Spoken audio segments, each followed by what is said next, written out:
السلام علیکم ورحمۃ اللہ وبرکاتہ الحمد للہ رب العالمین والصلاة والسلام علی رسوله النبی الکریم اما بعد فاعوذ باللہ من الشیطان الرجیم وانکحوا الایام منکم والصالحین من عبادکم صدق اللہ العظیم۔ ناظرین، نکاح شادی انسان کی بنیادی ضرورت ہے، جس طرح ہوا پانی انسان کی بنیادی ضرورتوں میں سے ہے، لہذا نکاح بھی انسان کی بنیادی ضرورت ہے۔ نکاح کو آسان سے آسان تر ہونا چاہیے۔ نکاح شریعت کا حکم ہے اور وہی فطرت انسانی ہے۔ سارے انبیاء کرام نے نکاح کیا سوائے یحییٰ علیہ السلام کی۔ ناظرین، نکاح شادی بیاہ کا موقع زندگی کا اہم ترین اور نازک ترین مرحلہ ہوتا ہے۔ صحیح فیصلے زندگی بھر خوشیاں نصیب کراتے ہیں، غلط فیصلے زندگی میں نقصان اٹھانا پڑتا ہے۔ ناظرین، جس معاشرے میں جس سماج میں نکاح آسان سے آسان ہو اور جس سماج میں رسم و رواج بیجا رسم و رواج بدعات و خرافات سے جو سماج نکاح کے سلسلے سے پاک رہتا ہے، اس سماج میں عزتیں محفوظ رہتے ہیں، جوانیاں بیدار ہوتے ہیں اور وہاں کے نوجوان نسل بگڑنے سے بچتی ہے۔ اس کے برعکس جس معاشرے میں جس سماج میں نکاح مشکل سے مشکل ہوتا ہے تو وہ سماج میں برائیاں اخلاقی گندگیاں اس سماج میں پنپنے لگتی ہیں۔ حضرات، پیارے نبی صلی اللہ علیہ وسلم نے فرمایا کہ سب سے زیادہ برکت اس نکاح میں ہوتی ہے کہ جس کا خرچہ کم سے کم ہو۔ حضرات، نکاح کے ذریعے جو رشتہ وجود میں آتا ہے، میاں بیوی کا رشتہ، وہ زندگی کا بہترین اول رشتہ ہوتا ہے اور وہ رشتہ میاں بیوی کا رشتہ موت سے بھی نہیں ٹوٹتا۔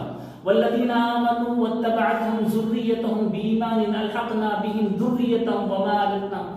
پیارے نبی اللہ تعالیٰ نے فرمایا کہ مرنے کے بعد بھی اگر یہ میاں بیوی نیک عمل کرتے رہے دنیا میں تو مرنے کے بعد بھی جنت میں وہ اسی رشتے میں رہیں گے۔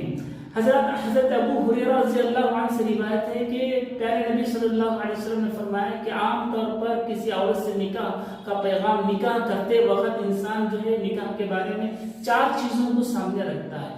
پہلی بات یہ ہے کہ اس عورت کا مالدار ہونا، دوسری بات حسب و نسب، تیسرا خوبصورتی اور چوتھا دیندار ہونا۔ پیارے نبی نے فرمایا کہ دینداری کو ترجیح دیجیے، دینداری کو ملحوظ رہیں اور دینداری کے بنیاد پر جو نکاح ہوتا ہے اس میں اللہ تعالیٰ باعث خیر رکھتا ہے۔ جو نکاح دین اور اخلاق کو نظر انداز کر نکاح ہوتا ہے تو اس کی بے شمار مصیبتیں پریشانیاں اس کو بھگتنا پڑتا ہے۔ 6 ماہ بھی وہ مل کر زندگی بسر نہیں کر پاتے، سال بھی نہیں گزرتا، کروڑوں کا خرچہ، عدالت کے چکر، طلاق، خلا اور قاضی کے دروازے پر دستک دیتے ہوئے نظر آتے ہیں۔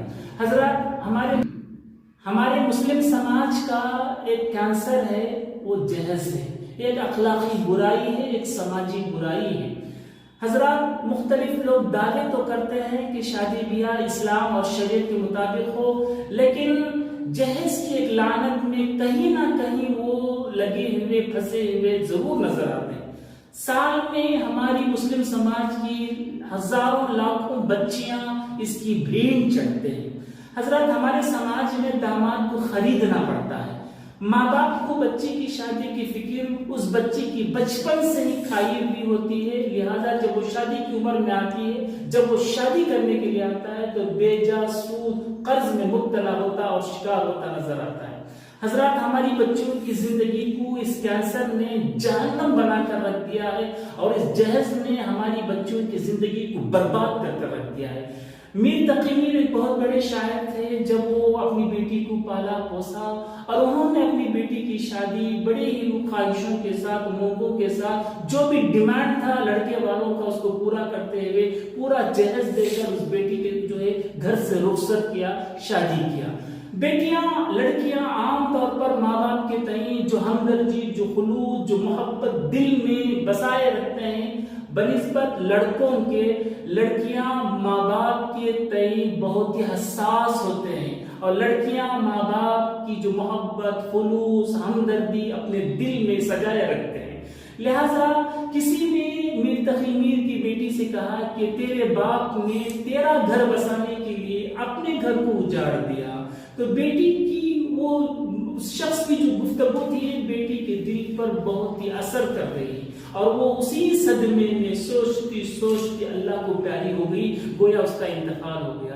اور جب اس چیز کی خبر میر تقی میر کو ملتی ہے تو وہ دوڑتے ہوئے اپنی بیٹی کی لاش پر آتے ہیں اور آ کر دیکھتے ہوئے چند اشعار کہتے ہیں، اپنے جذباتی اشعار۔ انہوں نے کہا اب آیا دیہان آرام جاں اسلام مرادی میں، کفن دینا تمہیں بھولے اسباب شادی میں۔ لہذا حضرات ہمیں سمجھنا چاہیے کہ نکاح کو آسان بنائیں، جیسی لعنت کو ہم سماج سے دور کریں، شریعت کے مطابق اخلاق کو سامنے رکھتے ہوئے، دینداری کو سامنے رکھتے ہوئے، شریعت پیارے نبی صلی اللہ علیہ وسلم کے جو اصول ہیں، جو افکار نظریات شادی بیاہ کے سلسلے سے ہماری بچوں کی شادیوں میں، ہماری بہن بھائیوں کی شادیوں میں اس کو اگر سامنے رکھ کر شادی کریں گے، ان کی زندگیوں میں خوشیاں آئیں گی، برکتیں آئیں گی، رحمتیں آئیں گی۔